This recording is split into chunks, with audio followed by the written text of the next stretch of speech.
Hola, muy buenas tardes y esto es La Casita Tiene que Hablar por Radio Municipal, la Buenas 90.7. tardes, ¿cómo están? Che, hoy arrancamos re tarde, ¿eh? Muy tarde arrancamos hoy. Arrancamos tarde pero Pero acelerado. Yo quiero contar de que es que llegamos muy rápido y tuvimos algunos traspiés en el camino, no, pero acá estamos. que sea fin de año significa que todo se hace rápido con aceleración. Sí, es como así. dijo hoy Monchi, Muy cuesta abajo.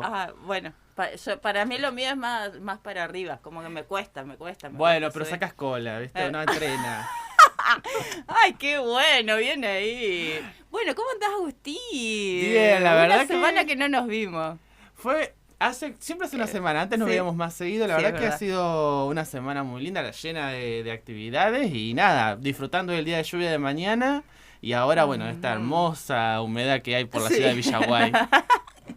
Bueno, para ir marcando el programa, pues si no empezamos a hablar y después se nos va el tiempo. Sí, nos dice Monche, ¿verdad? Bueno, Sí. este mes estuvimos haciendo la preproducción del programa. ¡Ah! ¿Cómo miente esta persona? No. 5 minutos antes, Por pero supuesto, preproducción. como sabemos hacer nosotros. Sí. Las cositas detrás del programa. No, y la idea es poder charlar un poco acerca de algunas fechas importantes que se van a estar dando en el mes de noviembre y como por ahí la propuesta que hemos empezado a desarrollar en esta vuelta de la radio es poder traer invitados, charlar sobre algunos temas que consideramos que están buenos de poder hacer conocer a la comunidad, informar y por supuesto de que los referentes de cada uno de algunos espacios con los que trabajamos nos puedan acompañar.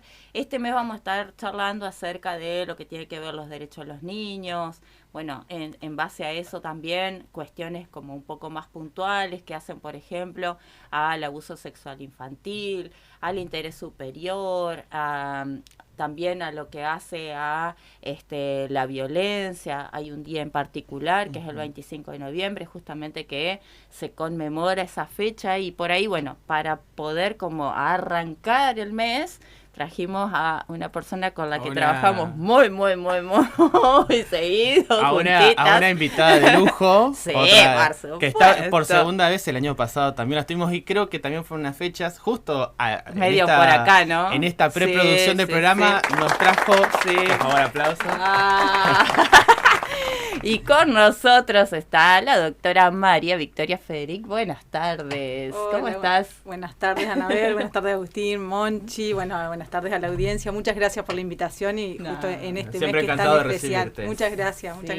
Y pude participar también de la producción del programa. Sí, es verdad. Y nos trajo toda una data que nosotros no teníamos, que ahora después les vamos a empezar a contar. Sí, que está muy buena también.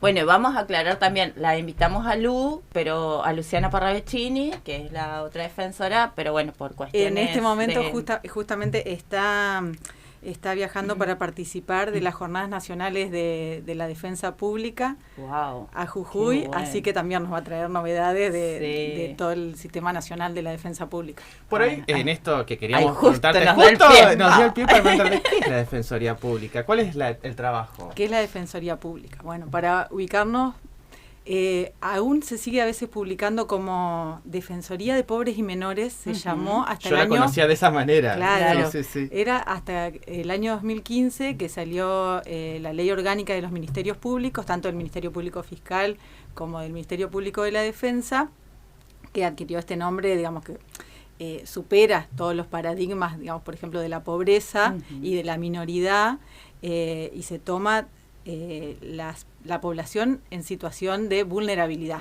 más allá, digamos, de la pobreza o de la edad. Claro, se le piensa a la población como vulnerable en su conjunto, no solamente a quienes son pobres o menores.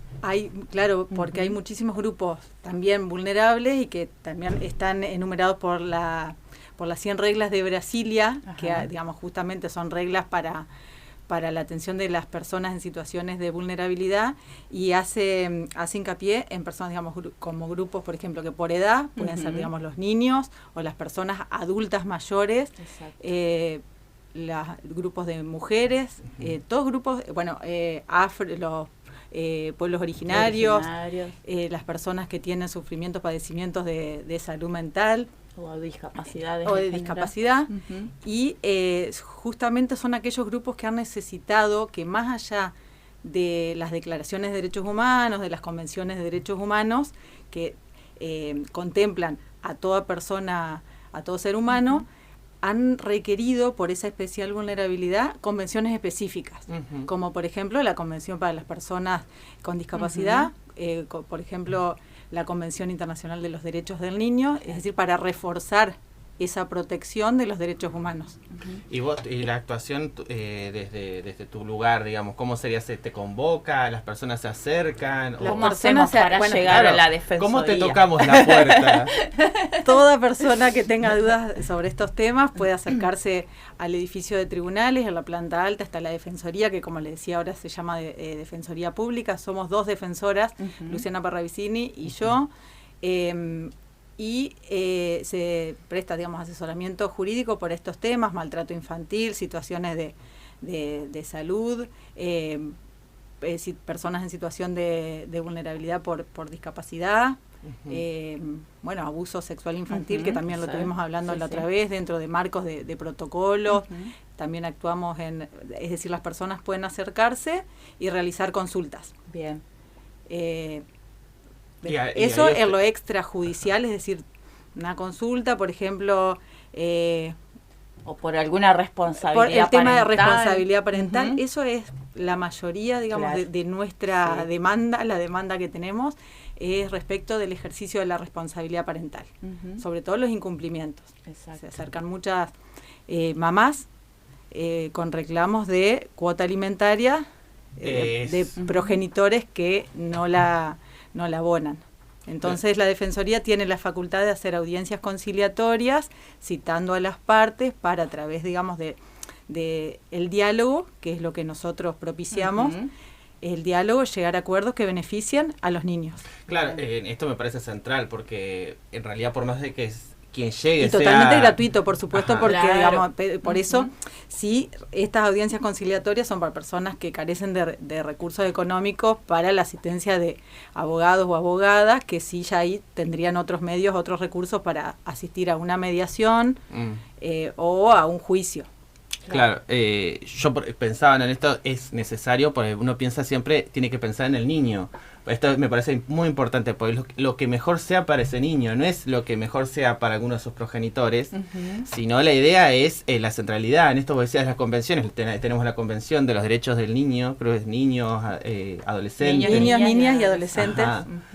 Tenemos esta convención que lo que hace es poner en el centro a las necesidades de esa persona, de ese sujeto, en este caso de derecho. Total, como decía Agustín, el tema de sujeto de derecho, justamente la convención marca eso, digamos, como sujeto de protección, como sujeto de derechos y como sujeto de derechos que puede ejercer su derecho a expresar su opinión, a que sus padres, sobre todo, primero, a dónde se lo tienen que escuchar, en la casa, en la escuela, en todos los ámbitos. Bueno, por supuesto que si llegó a un juicio, también en ese ámbito, pero son los progenitores y progenitoras los primeros responsables en garantizar esos derechos. Claro. Y en las audiencias, en la Defensoría, siempre cuando hacemos, digamos, la presentación y explicamos cuál es el rol en una audiencia conciliatoria, se explica que el rol de la defensora en ese momento es acercar a las partes a través del diálogo, no se está ejerciendo defensa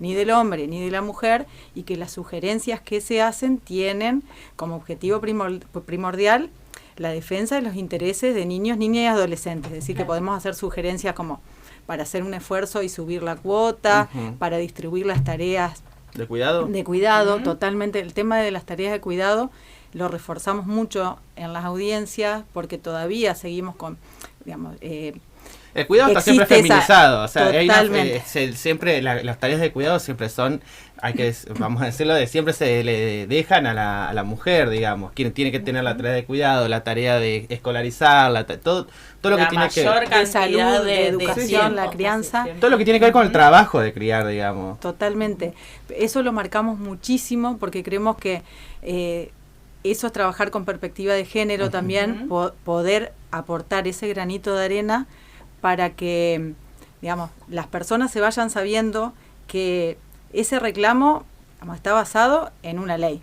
O sea, también en la Convención Internacional de los Derechos del Niño. Lo fundamental de la convención es esto, digamos, el interés superior de ese niño o esa niña. Entonces, como es, digamos, la columna vertebral de todo lo que por ahí se puede llegar justamente a dialogar, a poder armar entre ambas partes una forma de atender de mejor manera esa crianza de ese niño o de esa niña, pero siempre con ese interés de esa personita que justamente está ahí con sus derechos y que es lo que tenemos que luchar para que justamente se pueda cumplir y ejercer de la mejor forma. Exacto, y como con ese tema que vos decías, Agustín, el tema de la feminización de los cuidados, lo que marcamos es el derecho a la coparentalidad del niño, que es el derecho a ser criado por padre y por madre, o como dice la convención, a conocer a ambos, padre, madre, y a ser criado por ellos, es a ser criado por ambos, ¿no? Por una persona que cuida y por otra persona que tal vez pasa una cuota alimentaria o visita el sábado o el domingo. Sí, yo me acuerdo que en esto se le decía el papá de plaza. Exacto. El papá de plaza llega, o sea, tiene que haber una tenencia y un trabajo de cuidado por parte de los dos, un interés, digamos, compartir este cuidado. Lo cotidiano, claro. Lo cotidiano de los cuidados del hijo, por eso, y se explica que eso está basado en la ley y el Código Civil lo que busca, que el Código Civil cambió en el 2014, lo que busca es la distribución equitativa de las tareas de crianza, y lo dice textual. Entonces se explica que no es tarea, digamos, de la mamá ni llevar a la escuela, ir a las reuniones, ir al médico, sino que se debe distribuir para que, en interés de quién, de ese niño o niña, que perciba que cuenta con una mamá y con un papá presentes en su vida. Y vos dijiste que eso cambió en el 2014. Sí. Del 2014 al 2025 tenemos 11 años. 11 años. Ha habido y seguimos ha mejorado un poco eso, o sea, se ha podido digamos, ambos progenitores han podido hacerse cargo, se ha logrado que eso suceda o sigue siendo muy difícil. Nos falta tal vez muchos años para tomar conciencia de esto, digamos, de que los roles de cuidado deben ser compartidos. Pero sí, hay una mayor conciencia, por ejemplo, cuidados alternados, una semana con la mamá, una semana con el papá. Eso hoy por hoy ya es mucho más común, y también ya en otro ámbito, llegando a juicios, por ejemplo, es algo que también se promueve cuando hay conflicto, de que puedan estar, en vez de la mochilita todos los días, compartir un tiempo de calidad con el papá, en su domicilio, tener su cepillo de dientes, su vasito, su mochi, su ropa. Que no sea como un viajante eterno, ¿viste? Como una mochila cargada así, que tenga sus cosas en los dos lados. Dos casas, sí. Bueno, y por ahí también para poder ir avanzando en esto que hablamos, bueno, y que tiene que ver, ¿no?, con los derechos del niño, una fecha muy importante es también la del 19 de noviembre, que justamente, bueno, trabaja un tema muy, muy, muy complejo, pero que sabemos que, bueno, acá desde hace un tiempo se viene haciendo un trabajo muy arduo, con algunas instituciones en particular, y que tiene que ver con lo que es el abuso sexual infantil. Hay un protocolo en el cual, bueno, se trabaja fuertemente con eso, y por ahí, ¿cuáles son las instituciones más allá de lo fino, digamos, del trabajo? Pero sí, ¿cuál es la articulación y cómo se trabaja en pos de todo esto que hace por ahí a una situación tan compleja y grave como es el abuso sexual infantil? Bueno, esto con Anabel lo venimos trabajando. Anabel se fue al fondo. Pasa que lo maneja el tema porque lo viene trabajando desde la conformación de la mesa, justamente. Es tramposa. No, desde la conformación de la mesa, que también, bueno, esa es... vamos a empezar con una parte de la historia que tiene que ver con Villaguay, como siempre. Historizar siempre es bueno, y siempre te saca el paso. Centro de Entre Ríos y Ciudad de Encuentro, que también todo lo que fue... cómo se fue formando este protocolo, el protocolo interinstitucional, digamos, de abuso en la infancia, también nace en Villaguay porque la mesa se empezó a reunir en Villaguay, que siempre cuenta con la colaboración muy generosa de la municipalidad y de todas las direcciones. Cuando se hace una mesa, ¿quién la está integrando? En este caso, por ejemplo, las direcciones de desarrollo humano, dirección de salud, dirección de, bueno, en este caso salud mental no está en la de ASI, pero está el dirección de salud, el Ministerio de Salud, todos los ministerios, bueno, dentro de cada ciudad las direcciones, dentro de la provincia los ministerios. Y bueno, de los organismos del Poder Judicial, tanto Ministerio Público de la Defensa, Ministerio Público Fiscal y el Poder Judicial, digamos, los jueces. Y lo que se trabaja... Y la policía. La policía, bueno, que son la puerta de entrada generalmente de todas las situaciones. Sí, muchas veces son los que reciben la denuncia. Sí. Creo que el trabajo que tenga una perspectiva de género debe ser muy importante para la policía. Es fundamental, y esto dentro del protocolo estuvo pensado, por eso el protocolo marca qué debe hacer cada organismo al tomar conocimiento. Entonces, bueno, también está, que me había olvidado, la dirección, el Ministerio el Consejo General de Educación, el Consejo General de Educación, Salud, porque generalmente las denuncias entran por la policía, cuando un pariente tomó conocimiento o un vecino, por educación, porque los docentes son los que tienen ese primer contacto con los niños, niñas, adolescentes, que dicen, sobre todo, por eso la importancia de la implementación de ESI, porque luego de las charlas surgen y han surgido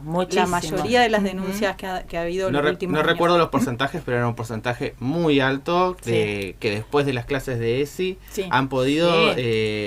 los docentes hacen un trabajo impresionante en esto y más allá de por ahí, bueno, algunas cuestiones que tienen que ver con, que lo hemos charlado en otros programas, pero en el contexto y demás, tenemos que saber que realmente es muy arduo todo lo que llevan adelante, el acompañamiento, bueno, esta escucha activa, el poder saber cómo actuar, a quién consultar, qué es lo que tengo que hacer, bueno, y ni hablar que por ahí esto de poder llegar hasta la Defensoría, si bien se articula con ANAF o con el COMNAF, son también momentos en los que los docentes realmente han acompañado muchísimo y están ahí como en la primera... Sí, están en la línea delantera de la batalla, pues, o sea, el trabajo docente yo creo que no sé si salen incluso preparados para todo el trabajo que van a hacer, que tienen en relación con las infancias, que no solamente educar.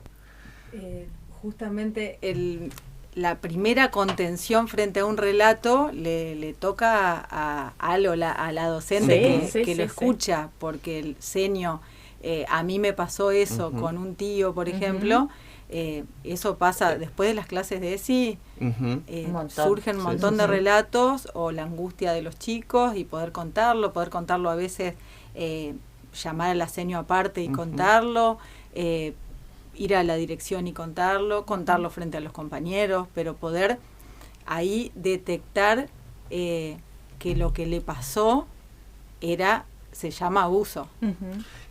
Claro, que muchas veces están coaccionadas por ese mismo adulto que está Totalmente, abusando. Entonces, contarlos pueden tranquilamente pensar de que están poniendo en riesgo a alguien, se están poniendo en riesgo, o esto es algo normal. Por eso es tan importante, como decía Vicky, de que pueda seguir sosteniéndose principalmente en las escuelas estos espacios de educación sexual infantil, porque hace a reconocer justamente aquellas situaciones en las que para los niños y niñas no está bien, y el poder decirlo ayuda justamente, bueno, a poder intervenir sobre eso que es tan complejo, porque bueno, después lleva todo un proceso obviamente para poder acompañar a estas infancias. Y por ahí lo bueno, y esto rescato del trabajo también, no solo de la Defensoría, sino por ahí del área de niñez, que realmente las escuelas están atentas a eso, llaman para poder hacer capacitaciones, esto que decimos, bueno, pero el año pasado estuvimos trabajando, bueno, pero está bueno de poder seguir sosteniéndolo y que podamos, no sé, por cualquier duda, también llamar, consultar, chicas, ¿qué hacemos acá? Surge esto, ¿cómo lo trabajamos? Digo, hay también desde el otro lado, o en cuanto al equipo docente, digamos, esto de poder interesarse, poder saber con qué porque hago y los a su vez protocolos, el trabajo capacitarse. con ESI, o la perspectiva de género, poder incluir una perspectiva de género es un trabajo transversal en todas en todo lo que tiene que ver con todas las áreas de enseñanza, no solamente eso de un taller de ESI, sino que tiene que ser transversal a todas las áreas. Totalmente, Sí, totalmente, y eso es lo que ha permitido un mayor número de denuncias, sin duda, desde el año 2010 que se firmó el protocolo hasta hoy, se ha incrementado un montón el número de denuncias. La gran mayoría es porque se toma conocimiento dentro de la escuela. Y la otra situación que también, porque por eso les empezaba a contar quienes intervienen en el protocolo, me faltó la parte de protección, que empecé la denuncia, también en salud.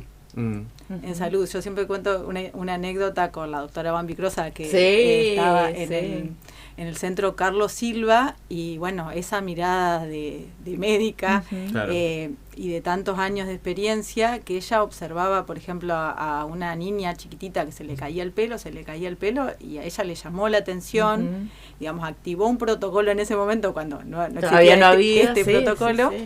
Se pudo dar intervención al área de niñez, y bueno, sí, la niña estaba viviendo una situación de abuso, y eso se pudo frenar gracias a este ojo clínico de la doctora. Y la experiencia como hace, ¿no? al ojo clínico, y la importancia de los protocolos, porque a veces primero, estaría bueno decir que es un protocolo, no es un protocolo de acción, por ahí uno habla de protocolos, y capaz que quien nos está escuchando no sabe exactamente qué es un protocolo. Es un protocolo, una forma de accionar frente a una situación. Claro, tenemos, digamos, marcadas pautas para cada organismo. Entonces es la escuela toma conocimiento de la situación, la docente informa a la dirección, la persona que está a cargo de la dirección hace el informe de sospecha, lo tiene que transcribir textualmente las palabras de los niños, porque, digamos, a veces los niños no dicen, digamos, la palabra tal vez vulva, sino lo dicen con sus palabras, y eso es muy importante,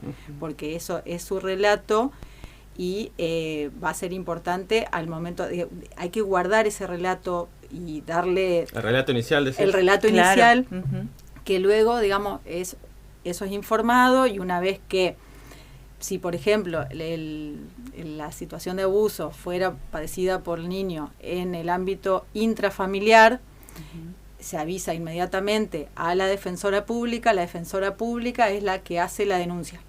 Entonces no se pone a tanto los docentes como al personal de salud en esa situación, que si bien hay una obligación por el Código Penal de cualquier funcionario que toma conocimiento de un delito de denunciar, no debería denunciar directamente, sino poner en conocimiento para que desde la Defensoría se pueda hacer la denuncia.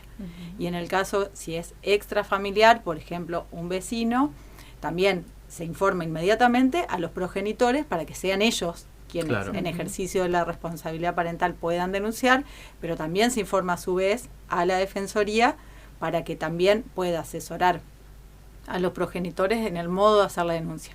Y ya una vez que se toma conocimiento y que se activa el protocolo con este informe, también se le da intervención inmediatamente al sistema de protección, que es fundamental. Entonces ahí están COPNAF, el Consejo Provincial del Niño, que tiene convenio con Área de Niñez Municipal. Entonces en Villaguay tenemos la coordinación departamental y el Área de Niñez Municipal, que, digamos, lo que se activa es el sistema de protección para poder contener, brindar asistencia psicológica si fuera necesaria, y también evaluar si existieran otro tipo de vulneraciones de derecho, que a veces tiene que ver, digamos, también, por ejemplo, no sé, con situación de hacinamiento puede ser, y personas durmiendo en la misma habitación, las cuestiones que también se pueden generar.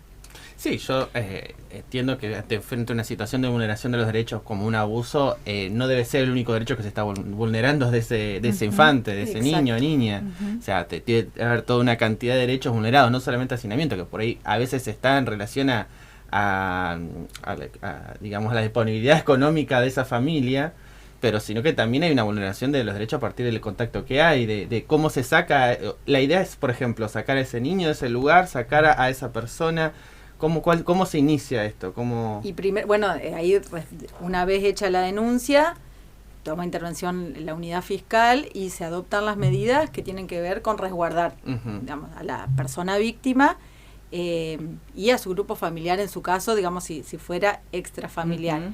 Y en el caso de ser intrafamiliar, por eso es fundamental la intervención de la interdisciplina, que digamos, profesionales que tiene tanto COPNAF como ANAF, para evaluar dónde va a poder estar resguardada esa persona. Porque si es, por ejemplo, una niña y su mamá no le cree en ese momento, hay que pensar dónde va a poder estar resguardada con una persona que sí le crea desde un principio y pueda cuidarla de la persona agresora. Claro, en un principio nunca se duda del relato. O sea, No. me parece que esa es la idea. Claro, o sea, primero se lo toma como real y después supongo que nunca se lo pone en duda. Porque ante vos pones en duda a ese niño, el niño nunca te va a contar nada. Totalmente. No, exactamente. Y eso es lo que tiene que ver justamente con lo que decíamos hoy al principio, el interés superior de este niño. Si este niño ha podido decir esto que le está sucediendo, es poder también, bueno, acompañar ese relato, desde dónde nosotros lo acompañamos y cuáles son las disponibilidades de todo el dispositivo que se va a ir armando. Esto de sacarme sonó como medio fuerte, porque por ahí lo que se prioriza es que pueda siempre estar cercano a su grupo familiar referente, ¿no? Más allá de la situación en esta, por ahí se prioriza que ese niño o esa niña pueda quedar dentro de su hogar y que la persona, en el caso que haya sido agresora intrafamiliar, se trata también de que medida de exclusión, medida de prohibición de acercamiento. ¿Por qué? Porque el contexto de ese niño o esa niña o sus vínculos cercanos, su contexto diario es ese. Entonces, siempre volvemos a lo mismo. La prioridad es el interés superior de ese niño. En el caso sí, que haya un riesgo mucho mayor, bueno, ahí sí se piensa otro tipo de dispositivos. Pero digo, siempre la prioridad es que pueda seguir sosteniendo todos sus vínculos, sus lazos sociales, su barrio, su familia, siempre y cuando no haya ningún riesgo de que pueda sostenerse ahí. Lo digo también porque muchas veces he escuchado y me llamó mucho la atención que me parece que la función y los roles de la Defensoría, de la ANAF, de COPNAF, hasta mismo de la residencia de niños, no es sacar ni llevarlos a esos lugares. ¿Por qué? Porque justamente esa es la última opción de que un niño pueda o una niña no esté dentro de lo que es o su grupo familiar de referencia o un referente, o bueno, siempre buscando evitar la institucionalización. Creo que tiene que ver con el imaginario que quedó de, digamos, viene el COPNAF. No, pero por eso digo, qué bueno que haya surgido. Claro, y te saca a tu hijo y se lo lleva lejos a que, no sé, se adopte en otro lado, en otra provincia, no sé. Sí, todavía existe ese miedo, pero justamente la ley 26061, que es la de protección integral de niños, niñas y adolescentes, que se basa en la Convención Internacional de los Derechos del Niño, marca la función de estos órganos que son administrativos, no son judiciales, son órganos administrativos de protección, que tienen esas facultades de tomar medidas, que en las que estaba contando Anabel son pero excepcionalísimas. Es el último recurso cuando ya se trabajó con familias, se buscó referentes y no hay modo, digamos, de garantizar sus derechos en el grupo lugar familiar o incluso con hasta referentes comunitarios. Es totalmente excepcional la cuestión de, por ejemplo, una residencia socioeducativa.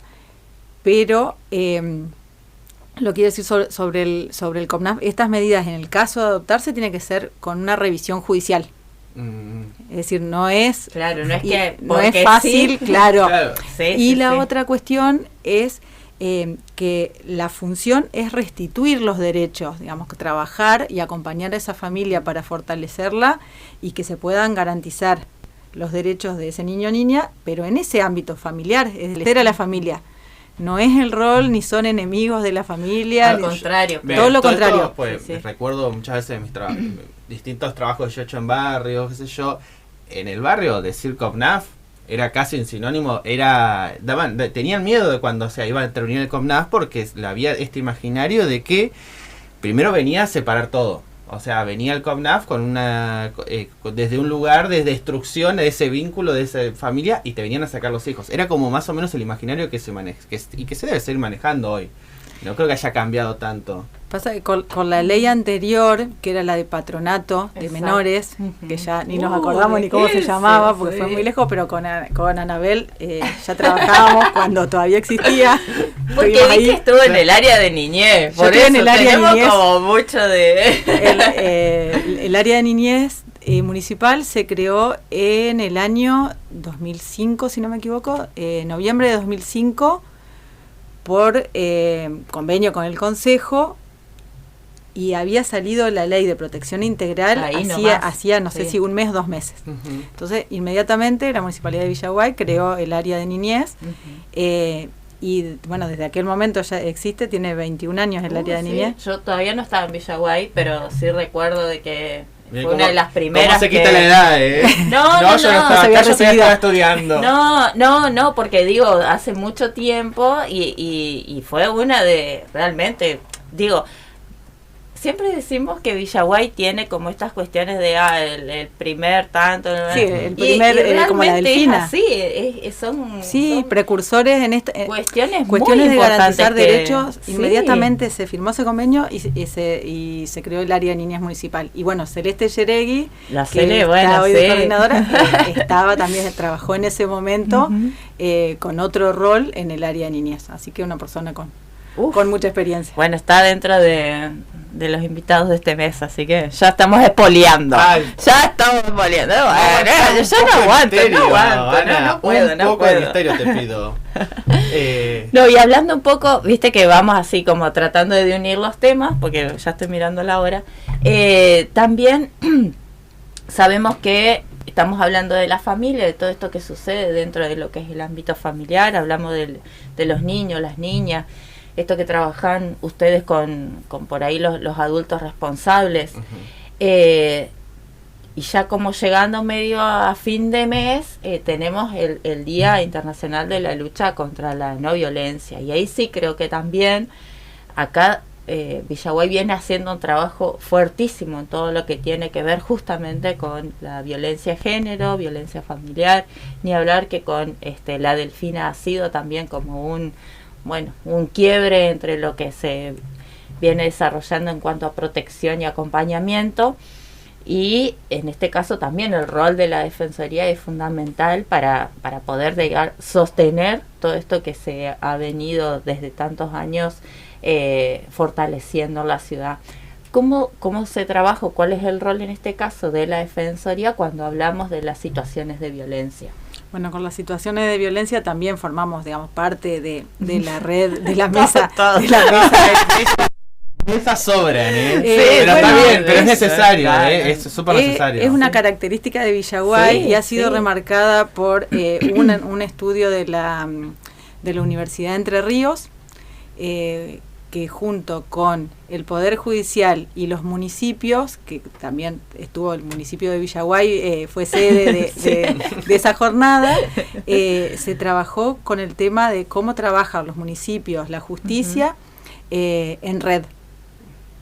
Y Villaguay, el resultado fue que en Villaguay las redes funcionan, y por eso que con Anabel podemos dar fe que hace años que formamos parte de una red y que estamos comunicados todos los días, y es lo más común, mantenernos comunicados, consultarnos, tener grupos de WhatsApp o reunirnos, como pasa con el tema de la mesa de violencia de género. En violencia de género la Defensoría asesora, por ejemplo, previamente a la denuncia, digamos, si hay una mujer sobre si denunciar o sobre una situación que está relacionado con la responsabilidad parental, pero nosotros detectamos que hay situaciones de violencia.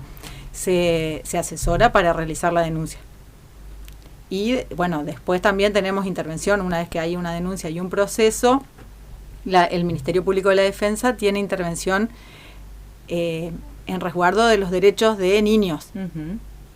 entonces se solicitan dentro de los procesos medidas o se sugieren medidas, o se tiene esa intervención para sugerir medidas que tengan que ver con resguardar estos derechos. Por ejemplo, puede ser una suspensión del contacto con la persona agresora, puede ser, por supuesto, la cuota alimentaria, que Villaguay es una de las jurisdicciones donde la jueza Anaí Polisi siempre, dentro de las medidas es muy importante la cuota alimentaria para que la mujer que denunció y que pudo salir del círculo de la violencia pueda sostener las medidas.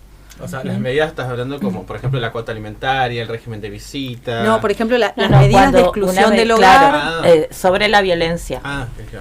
Para esas medidas que se adoptan inmediatamente para el cese de la violencia, que sería el objetivo principal de un proceso de violencia, se adoptan las medidas, por ejemplo, de exclusión y prohibición de acercamiento, pero para que la mujer que pudo denunciar pueda sostener esas medidas, también es necesario que cuente con un sustento para alimentar a sus hijos. Totalmente.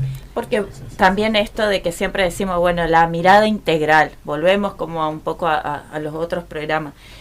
Y acá también tiene que ver con esto, porque no podemos hablar de la mujer sola, única, y que ella solita haciendo la denuncia va a poder continuar y poder proyectar, bueno, cómo seguir con más allá de la denuncia, con su vida. Esto que siempre decimos, bueno, ¿cómo me vuelvo a insertar en la comunidad? Con mis hijos, con una nueva pareja, con esa pareja.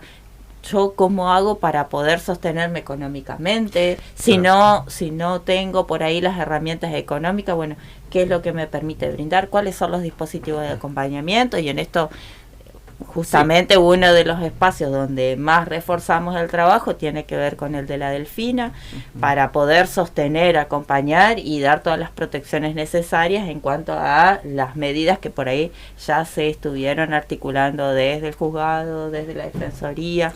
Entonces por ahí hacer como esta mirada de nuevo integral sobre cada una de las partes que hacen a esta mujer, y ni hablar a la situación que se denuncia. Claro, porque la denuncia es el primer eslabón, digamos, claro, lo primero que sucede. Sí. Ahí atrás de esa denuncia muchas veces hay una violencia que no solo es violencia física, es violencia económica, violencia simbólica, hay una ¿cómo es? Manipulación de esa persona. Esa persona muchas veces, ahí ya no estamos yendo de las infancias, ¿no? Pero bueno, tiene que ver, mirá Agustín, lo que decís también tiene que ver con cuando se protege a la mamá que denunció, se está protegiendo a los niños. Esas medidas, por eso también tiene que ver, y es importantísimo poder sostener, y el trabajo de la Delfina tan fuerte para poder acompañar a las personas que denuncian, a las mujeres que denuncian, para desnaturalizar a la violencia. Porque así como vos decís lo de la manipulación, tal vez una persona se animó a denunciar y después, bueno, todo por el ciclo de la violencia, claro. Después dicen, bueno, no, en realidad es celoso. Bueno, claro. No, desnaturalicemos, no es celoso, esto es violencia. Claro. Es como, vamos a hablar del elefante en la sala. Claro. Y poder también, varón, este hombre, poder trabajar en todo lo que tiene que ver, bueno, con su posicionamiento. Eso, pues la Delfina también tiene atención hacia los varones, o sea, no es que solamente hacia es una perspectiva sabemos que es justamente un trabajo de ambas partes, más allá de toda la situación que puede exponer esta mujer. Bueno, ¿qué hacemos con este varón? ¿Cómo lo acompañamos? ¿Qué herramientas le damos? ¿Qué brindamos desde lo que nosotros también podemos pensar en una contención que realmente sirva para ambas personas? Entonces, bueno, desde el lugar de la mujer, pero también, bueno, qué escucha le damos a este varón en estas situaciones que se van presentando, y que realmente ha sido, y creo que es uno también de los lugares donde ha sido pioneros en poder trabajar en todo lo que tiene que ver con las masculinidades, porque esto hace también, bueno, a todo una trayectoria de cuestiones que, bueno, nunca las habíamos podido charlar. Pensar a un varón que pueda estar hablando de las cuestiones que también han marcado su vida, hace a que, bueno, haya un cambio justamente de miradas, de perspectiva, de cómo pensarse ese varón dentro de una pareja, en un grupo familiar, con sus amigos. Digo, hay un montón de otras cosas en las cuales, bueno, tiene que ver con esto de esta mirada que digo integral, y que podamos todos poder trabajar sobre las situaciones de violencia. Sobre lo que decís de los talleres de masculinidades, ha sido reconocido el Centro La Delfina y el trabajo fuerte que han hecho sobre los talleres, tanto a nivel nacional como provincial. Y también se ha copiado mucho, o sea, digamos, gracias para bien, a ese para trabajo, bien, sin duda, porque se ha replicado en otras ciudades. Entonces se da una respuesta mejor, porque ese hombre a quien se le está dando un acompañamiento para poder modificar su posición, sigue siendo el padre de los chicos. Entonces, bienvenido sea que puedan modificar estas cuestiones que se ha criado en esta sociedad, viene con, digamos, todos los mandatos de las cuestiones de las masculinidades como se veía hasta hace poco tiempo. Entonces es importante también que se dé esa mirada, no culpabilizando, salvo digamos a la creo comisión que responsabilizando de un delito, es la eso, pues se lo manda, que se haga responsable también, pues si no siempre cae en la mujer, es quien tiene que hacer la denuncia, es quien tiene que otra vez está ahí siempre ser responsable. No, también las masculinidades tienen que ser responsables de su propia curación, de su propio poder mirarnos un poco hacia adentro. Entonces, a partir de eso es que justamente, bueno, soy padre, soy compañero, soy marido, digo, hay un montón de roles que también, en este caso como varones, se cumplen en la sociedad, y bueno, pensarlas también, o repensarlas, hacerlas un poco ahí, de poder debatirlas entre otros pares, porque justamente los espacios de talleres de masculinidades se comparten solamente con varones, para poder también, bueno, hacer una mirada sobre cada una de estas situaciones. Y también enlazado, perdón Agustín, también enlazado con lo que vos, bueno, con la casita, por la cuestión del trabajo en habitaciones, cuestiones de consumo, trabajo también de consumo, porque digamos, muchas cuestiones de violencia también están enlazadas con cuestiones de consumo, con el trabajo que hace el grupo Alcohólicos Anónimos también, el trabajo del servicio de salud mental del hospital. Entonces va de la mano. Tenemos como es que todo. El trabajo el trabajo con las masculinidades es un trabajo que no solo se agota, digamos, en la violencia. Yo recuerdo una experiencia que tuve muy buena, que era un centro de salud que se trabajó separadamente a varones y mujeres en el rol de acompañamiento de cuando la persona está gestando y va a parir. Como el mismo sistema de salud, ellos comentaban en esa reunión, se sentían excluidos. Entraba la mujer sola, no los dejaban entrar, no los hacían partícipes de los cuidados que había que tener, de las responsabilidades, de todo ese entramado que es gestar, que es parir, no eran parte. Entonces se encontraban ya teniendo, cargando, ayudando con el hijo sin información, o teniendo que estar preguntándole a su pareja todo el tiempo, ¿y esto cómo es? ¿Y esto qué pasa? ¿Y qué tengo que hacer? ¿Y a dónde tengo que ir? No se compartía esa información. Me pareció, traigo este ejemplo porque el trabajo con las masculinidades no se agota siempre en la violencia. No. Estamos justamente hablando, pero tiene que ver con eso, con una mirada que permita, bueno, dónde estamos nosotros, en qué lugar, qué es lo que nos permite, en qué no, porque también es esto, bueno, poder replantear lo que nos pasa cotidianamente. Entonces, a partir de eso es que se va posibilitando, bueno, en las charlas, en los espacios de debate.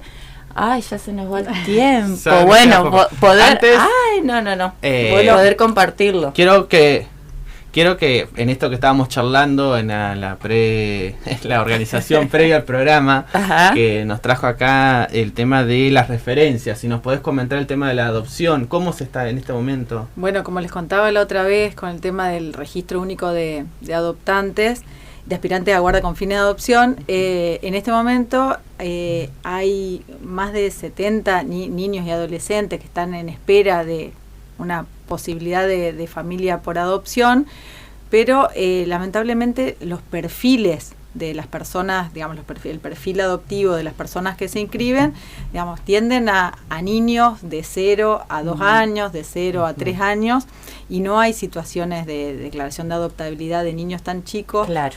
Y hoy los chicos que están esperando familias en residencia, o con algún otro tipo de dispositivo de cuidado por ahora, tienen más de 5 años, por ejemplo.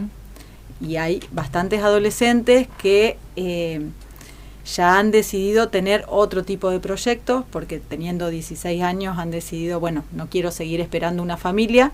Entonces, desde el Ministerio Público de la Defensa, con la Secretaría del Registro Único de Adoptantes, de aspirantes a guarda, se ha pensado en otro tipo de dispositivo para acompañar a estos niños y adolescentes que aún no han encontrado, digamos, la posibilidad de un egreso con familia, de insertarse, ser incorporados en una familia por la adopción, de referentes de cuidado, referentes comunitarios, referentes de cuidado que puedan cubrir roles que tengan que ver con los cuidados, que no implica el ejercicio de la responsabilidad parental, las obligaciones. ¿Qué serían esto? ¿Qué sería lo a cumplir? O sea, ¿qué tendrían que cumplir? ¿Qué roles? Es un rol de referente, como decís, no sé. Acompañamiento. Ir a las reuniones de la escuela, si hay situaciones de salud. Entonces es un acompañamiento con un vínculo afectivo que no genera ese vínculo legal de la adopción, pero tal vez hay personas que pueden ser personas solas, personas en pareja, que puedan acompañar a niños que están en situación, digamos, en residencias, para acompañarlos en estos procesos de su vida, que a lo que busca es a un proyecto de autonomía, el día que tengan 18 años, poder salir con otro tipo de herramientas de las residencias. Y si uno quiere ser parte, estar en este, no sé, registro, no sé cómo se llamará, de referentes, e iniciar ese camino para ser referente, ¿cómo lo hace? Bueno, en este momento la información está en la página del Registro Único, página del RUAER, dentro del Ministerio Público de la Defensa, y se están recién iniciando las charlas. La semana pasada ya se dio una charla informativa para posibles referentes en la ciudad de Concordia. Así que bueno, esperamos en breve tener en Villaguay. Así que bueno, los vamos a tener al tanto sobre eso, para poder hacer la convocatoria a la comunidad. Antes de cerrar, porque ya no nos queda muy mucho, ¿dónde podemos acercarnos si queremos consultar algo de todo lo que estuvimos hablando? ¿Cómo lo hacemos? ¿Hay algún lugar, algún teléfono, algún horario? ¿Qué tenemos que hacer? De 7 a 1 en la Defensoría Pública, que es planta alta del edificio de tribunales, Alem y Balcarce, acá en Villaguay. Perfecto. Bueno, ya saben, cualquier cosa, Victoria o Luciana son las dos defensoras que tenemos en estos momentos en nuestra ciudad. La verdad, pedazo de programa. No paramos de hablar, y la invitada acá, taca, la verdad, muchas gracias. Impresionante, no hicimos corte, nada. Yo en un momento dije, dale, pues no alcanzaban los temas. Ni agua, es verdad. Sí. Déjame saludar porque me están mandando mensajes, por favor. Están en la casita Tere y toda la gente que está ahí, así que gracias por estar como siempre acompañándonos desde allá, escuchando y prendiendo la radio. Un beso y un abrazo enorme. No sé quién más estará, digo Tere porque seguramente que hay más gurises. Es una carpa, es una institución. Tere es todo. Tere es una institución aparte. Entonces de ahí baja los saludos para los demás, o las chicas, los chicos que estén allí.